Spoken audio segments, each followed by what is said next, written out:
Bismillahirrahmanirrahim. Alhamdulillahirabbil alamin. Allahumma shalli ala Muhammadin wa ali Muhammad. Di sini ada sedikit tentang kajian berkenaan tentang metode atau manhaj melakukan amar ma'ruf nahi munkar sesuai dengan manhaj atau konsep dari Imam Ali Al-Hadi alaihissalam. Sebelumnya, bahwa amar ma'ruf nahi munkar itu merupakan kewajiban. Kita ketahui kewajiban bagi setiap mukallaf dengan catatan mampu. Nah, yang harus digarisbawahi di sini adalah kemampuan qudrah melakukan amal ma'ruf nahi munkar. Nanti akan dibahas. Sebelumnya kita perlu mengetahui bahwa setiap imam itu memiliki metode atau manhaj di dalam menyampaikan pesan-pesan atau dakwahnya kepada umat itu memiliki perbedaan-perbedaan. Imam Ali Al-Hadi alaihissalam, dia memiliki manhaj yang berbeda dari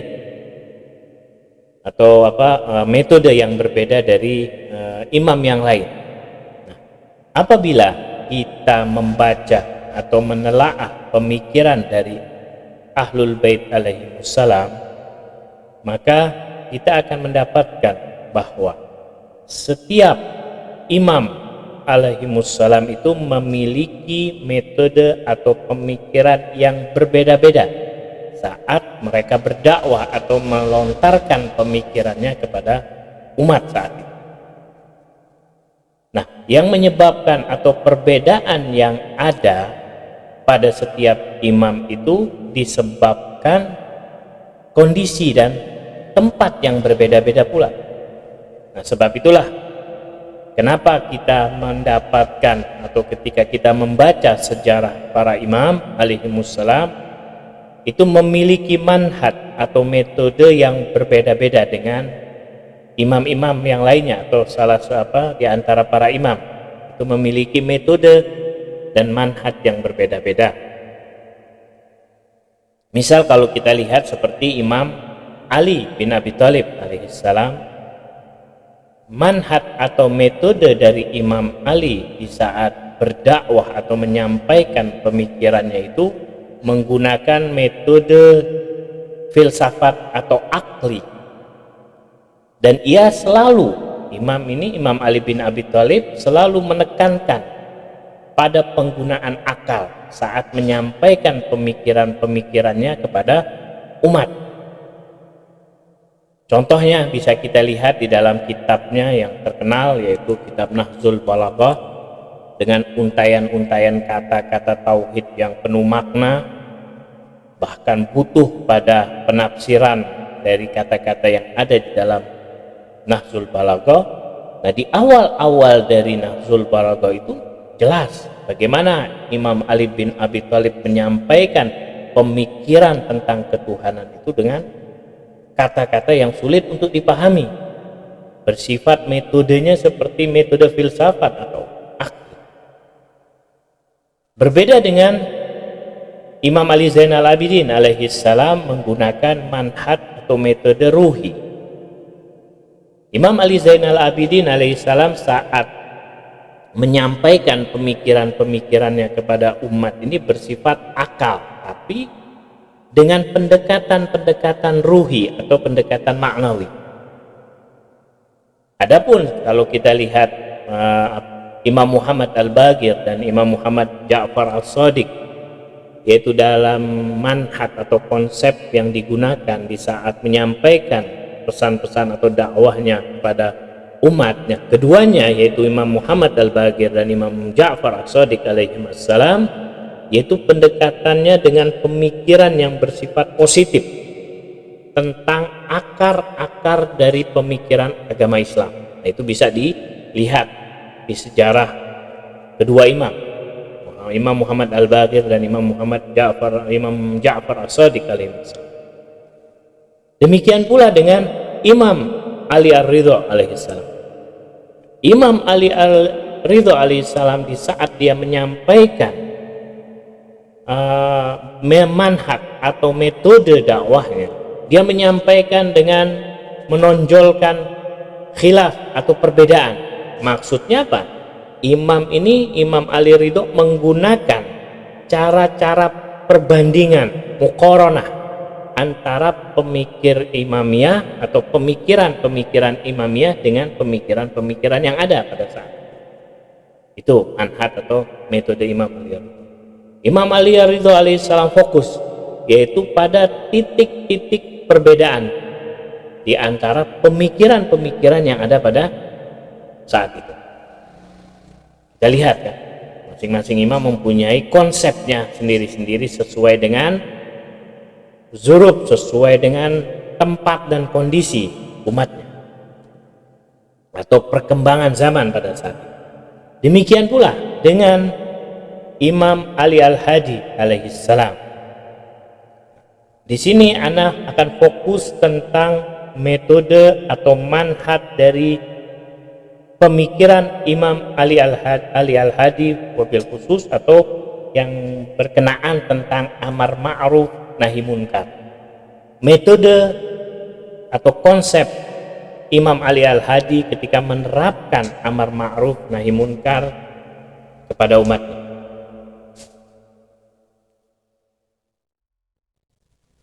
Di sini bahwa Imam Ali Al-Hadi memiliki beberapa metode atau konsep yang beliau gunakan di saat berdakwah, yaitu pertama, tiga. Imam Ali Al-Hadi alaihissalam memberikan yaitu gerakan metode atau konsep amar ma'ruf nahi munkar itu dengan lisan dan perangai, qaulan wa fi'lan. Kita telah mengetahui bahwa amar ma'ruf nahi munkar merupakan salah satu dari tujuan-tujuan Al-Quran. Bagaimana di dalam ayat dikatakan, wal takun minkum ummatun yad'una ilal khair wa ya'muruna bil ma'ruf wa yanhauna 'anil munkar. Kalian adalah bagian dari umat yang menyerukan kepada kebaikan dan mengajak berbuat baik dan melarang kemungkaran. Di ayat yang lain dikatakan, kuntum khairu ummatin ukhrijat linnas ta'muruna bil ma'ruf wa tanhauna 'anil munkar. Kalian adalah sebaik-baiknya umat yang diturunkan untuk melaksanakan apa? Kebaikan dan melarang kemungkaran. Ta'muruna bil ma'ruf wa tanhauna 'anil munkar. Nah, kalau kita lihat bagaimanakah cara kaum muslim merasa bertanggung jawab ikut serta dalam melaksanakan atau menerapkan, mempraktekkan amar ma'ruf nahi munkar di tengah-tengah umat. Kalau kita lihat sebagian kaum muslimin bermuamalah yaitu dengan pendekatan harfi, yang disebut ada pendekatan harfi, ada yang disebut dengan pendekatan ruhi. Pendekatan harfi ini bisa dikatakan dengan pendekatan lisan. Muamalahnya itu muamalah amar ma'ruf dengan pendekatan lisan. Yaitu pendekatan harfi atau pendekatan lisan, ada juga pendekatan ruhi. Yang pertama adalah pendekatan harfi atau pendekatan lisan. Pendekatan lisan atau harfi ialah itu dia hanya melihat lafaz-lafaz Al-Quran itu secara zahir, sesuai dengan apa yang termaktub di dalam kitab Al-Quran, atau bermuamalahnya itu atau muamalah harfi atau lisan itu bersifat secara spontan. Nah, kalau kita lihat di sini apa?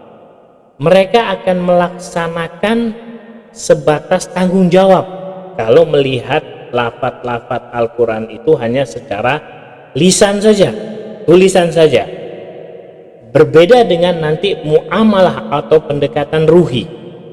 Mereka akan memandang bahwa ayat Al-Quran yang berkenaan tentang amal ma'ruf nahi munkar itu memandangnya bahwa di balik ayat itu ada tujuan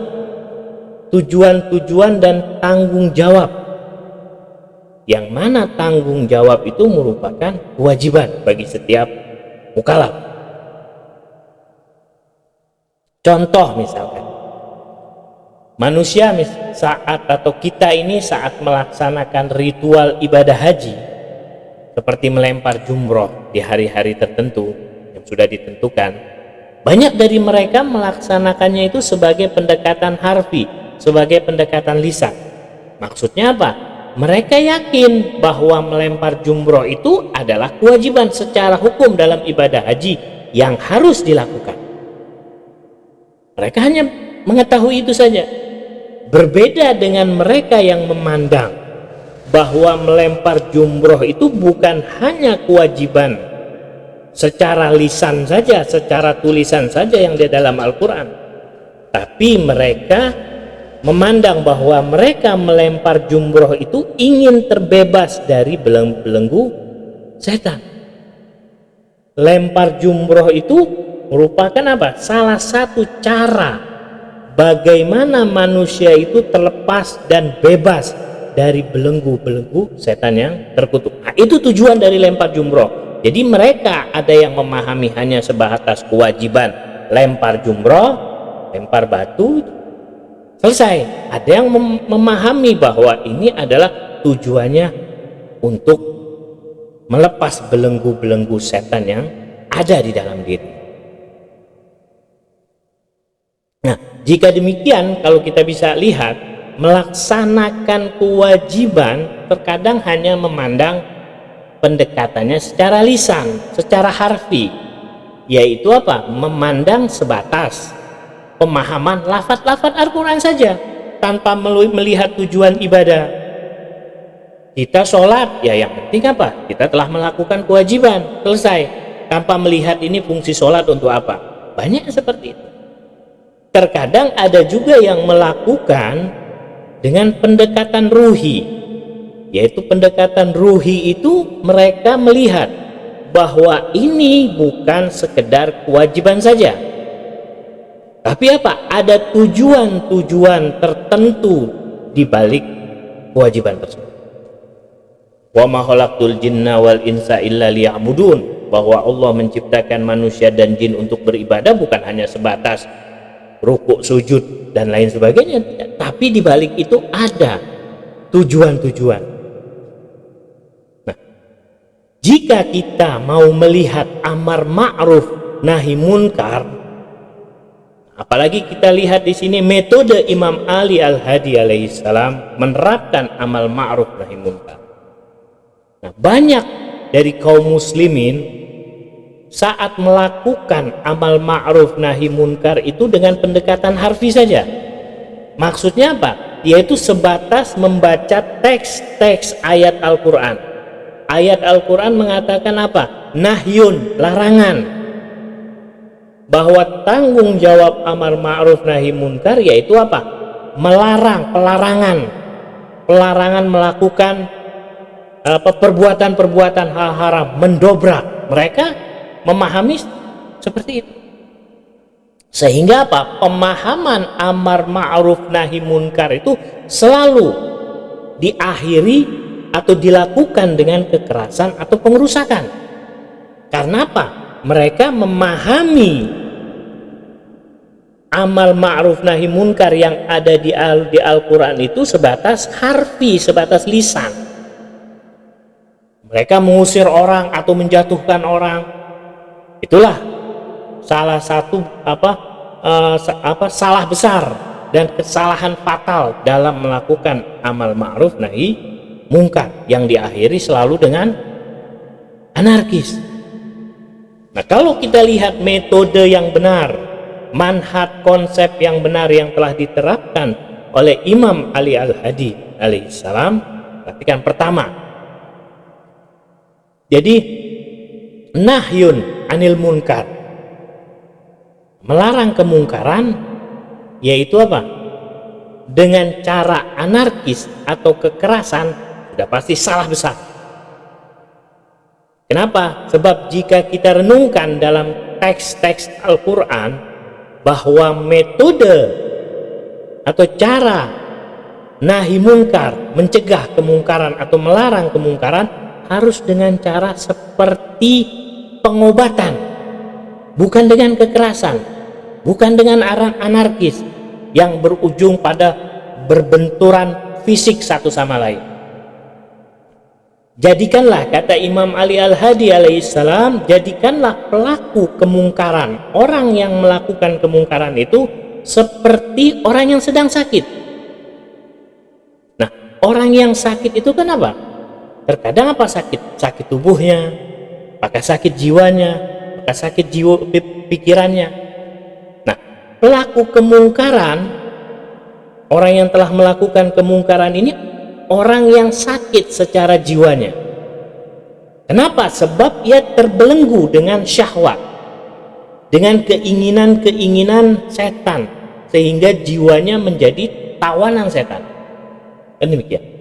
Nah, jika kita sudah mengetahui bahwa pelaku kemungkaran itu seperti orang yang sedang sakit, maka cara kita mengobatinya tidak boleh dengan kekerasan, terlebih lagi anarkis.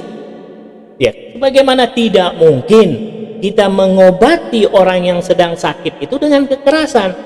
Pasti ya akan apa? Ya akan bertambah sakitnya. Orang udah sakit, dicubit, dipukul, ya tambah sakit ya. Nah, orang sakit itu apa yang dibutuhkan? Dia membutuhkan pengobatan. Coba kita lihat, jika orang sakit itu datang ke dokter, maka dokter itu tidak akan menyerang, tidak akan memarahinya. Si dokter itu terlebih dahulu dia akan apa? Memeriksa penyakitnya, sebab-sebabnya. Lalu setelah itu dokter akan mengklasifikasi, ini jenis penyakitnya apa. Lalu baru setelah itu apa? Dokter itu akan memberikan metode pengobatannya atau memberikan obatnya untuk menyembuhkan penyakitnya. Nah, demikian juga saat kita menghadapi pelaku kemungkaran, kita wajib berinteraksi dengan orang yang melakukan kemungkaran itu seperti mengobati orang yang sakit itu, seperti dokter mengobati orang sakit.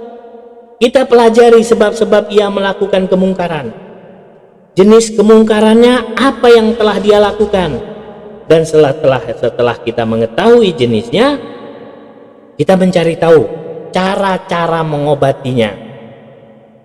Cara mengobatinya seperti dokter memberikan obat untuk menyembuhkan penyakit orang sakit itu.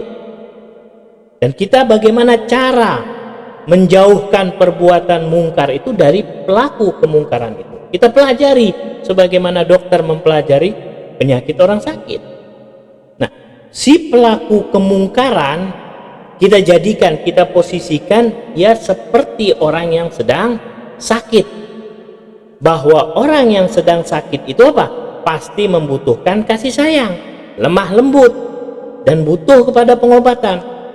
Jangan kita jadikan pelaku kemungkaran itu seperti musuh, sebagaimana organisasi-organisasi yang ada pada waktu itu, sehingga apa? Selalu menghadapi atau berujung pada kekerasan.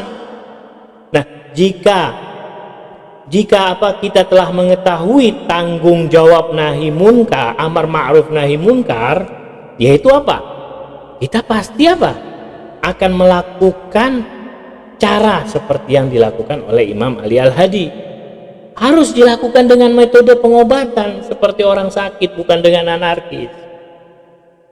Coba kalau kita lihat ayat Al-Quran, saat ayat Al-Quran berbicara tentang metode amar ma'ruf nahi munkar yang dilakukan oleh Nabi Muhammad SAW.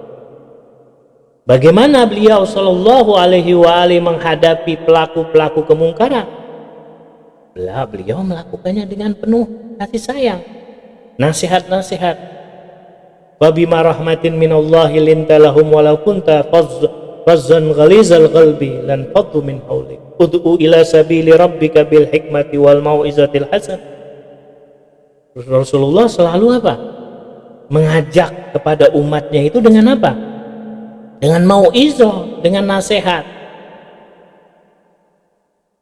Maka apa? Lakukanlah.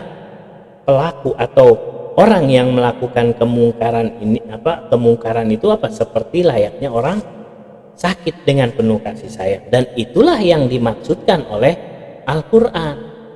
Nah, kalau ada ikhwan dan akhwat kalian, ada memang hadis yang mengatakan man ra'a minkum munkaran falyughayyir biyadihi fa in lam yastati fa bilisani fa in lam yastati fa biqalbi.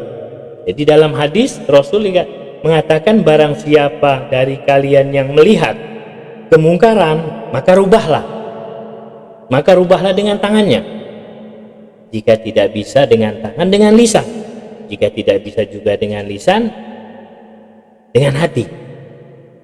Nah, Rasulullah pertama kenapa menggunakan kata kekuatan dengan tangan? Wal yughayyir biyadi. Perhatikan. Jawabannya bahwa tidak selalu pemahaman aliyat tangan itu dalam bahasa Arab adalah fisik. Yadullah fawqa aydihim. Kata yad dalam ayat yadullah fawqa aydihim di sini bukan maksudnya tangan, tapi kemampuan, kudrahnya Allah Subhanahu wa taala. Itu. Nah, itu adalah metode pertama yang dilakukan oleh Imam Ali Al-Hadi di saat menyampaikan pesan-pesan dakwahnya kepada umat, terlebih dalam masalah amal ma'ruf nahi munkar. Metode yang digunakan oleh Imam Ali Al-Hadi yang kedua adalah, kalau kita membaca kitab fikih, maka akan kita temui kewajiban nahi munkar itu pasti ada salah satu syaratnya dengan kudrah, kemampuan, mampu. Jika kita mampu melarang kemungkaran, maka wajib hukumnya, dan sebaliknya jika kita tidak mampu maka tidak wajib. Kan demikian dalam kitab fikih dikatakan. Apa maksud dari arti kudrah atau mampu? Nah, kita harus pahami.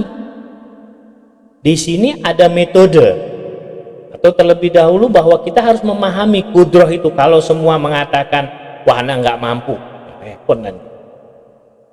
Nah, kita harus ada metode dengan apa? Muamalah atau pendekatan lisan atau pendekatan harfi, dan ada juga pendekatan ruhi. Nah, seandainya kaum muslimin kita ini bisa memahami nas-nas ayat Al-Quran dengan cara pendekatan lisan atau harfi, maka banyak dari kaum muslimin, bahkan mungkin sekarang banyak sekali kaum muslimin yang menafsirkan kudrah, mampu itu dengan kemampuan fi'liyah, kemampuan bertindak secara spontan. Dan seandainya dia tidak mampu melakukan nahi munkar, maka ya tidak wajib baginya. Nah, berbeda dengan mereka orang-orang yang memahami ayat-ayat Al-Quran itu dengan pendekatan ruhi, bukan pendekatan fi'liyah, ruhi. Maksudnya apa? Ia menafsirkan atau mengartikan kudrah itu atau kemampuan itu dengan kemampuan potensi. Apa maksudnya? Bahwa berpotensi orang yang melakukan kemungkaran itu untuk bisa dirubah. Seperti apa maksudnya? Jadi kenapa ayat-ayat Al-Quran itu memerintahkan kepada kita untuk nahyu anil munkar, melarang, mencegah kemungkaran? Padahal untuk melakukan atau membersihkan kemungkaran itu dibutuhkan apa? Masyarakat yang bersih dari kemungkaran. Gak mungkin orang yang berbuat kemungkaran dia membersihkan kemungkaran, kan tidak mungkin. Membersihkan korupsi tapi orang itu korupsi, kan tidak mungkin. Kita ingin membersihkan lantai dengan dengan sapu tapi sapunya kotor, kan tidak mungkin ya. Harus dengan sapu yang bersih, membersihkan kotoran harus dengan sesuatu yang bersih, kan demikian. Logikanya seperti itu. Dan bagaimana seandainya setiap orang itu berhujah bahwa saya tidak mampu untuk melakukan amar nahi munkar, aku tidak mampu melarang kemungkaran pada orang lain. Nah, seandainya setiap orang mengatakan demikian, aku tidak mampu, maka kemungkaran akan merata dan maksiat akan terjadi di mana-mana. Sehingga nanti akan apa? Terbentuklah masyarakat yang kotor. Dan begitu. Karena apa? Setiap orang mengatakan aku tidak mampu. Karena dia telah memandang secara zahir dari teks-teks ayat Al-Quran bahwa kemungkaran itu harus selalu dilakukan dengan tindakan secara spontan. Nah, sebab itulah kenapa kita tidak mungkin memahami larangan kemungkaran dengan pendekatan ruhi. Mungkin saja kita bisa memahami. Kita melalui pendekatan muamalah ruhi, yaitu apa? Dengan memandang bahwa orang yang melakukan kemungkaran itu berpotensi, ada kudrah potensial, memiliki potensi untuk dilakukan perubahan dengan cara yang khusus. Contoh yang sangat gamblang dan sangat sering terjadi setiap hari. Saat kita melihat pengemis, di mana? Di lampu merah. Kita akan memandang pengemis itu dengan pandangan apa? Yang tidak bagus, kan? Terlebih lagi kalau pengemis itu membawa anak kecil, kan? Nah, kita saat berhadapan dengan fenomena atau kejadian seperti ini dan kita melakukan amar ma'ruf nahi munkar dengan pendekatan fisik atau harfi, pasti kita akan mengatakan apa? Saya tidak mampu. Seandainya saya meminta atau datang pada si pengemis itu dan mengatakan untuk meninggalkan pekerjaannya sebagai pengemis, ia pasti akan marah dan ia pasti akan memakiku di depan orang, kan gitu. Jadi ya sudah pasti aku akan mengatakan sebelum melakukan tindakan itu, aku tidak mampu dan aku berlepas dari tanggung jawab amar ma'ruf nahi munkar. Nah, itu kan sekarang tambah banyak di lampu merah di mana-mana, kan gitu. Karena apa? Orang mengatakan seperti itu. Nah, seandainya kita melakukan dengan pendekatan ruhi, bagaimana muamalah ruhi, pendekatan ruhi itu? Yaitu kita mengatakan ini ada kudrah potensial, berpotensi. Misal, bagi kita ini memungkinkan untuk bertanya kepada pengemis itu tentang dirinya, mungkin. Kita mungkin untuk bertanya kepada pengemis itu tentang keluarganya, mungkin. Dan memungkinkan juga bagi kita untuk berbicara kepada keluarganya. Nah, dari situlah kita bisa menyingkap sebab-sebab ia menjadi pengemis, dan di situ juga kita bisa mengatasi atau merubah si pengemis itu dan kita juga bisa membantu ekonominya, baik itu melalui bantuan pribadi atau melalui jalur-jalur lembaga. Kalau itu bisa kita lakukan dengan pendekatan-pendekatan melalui pendekatan keluarga dan seterusnya,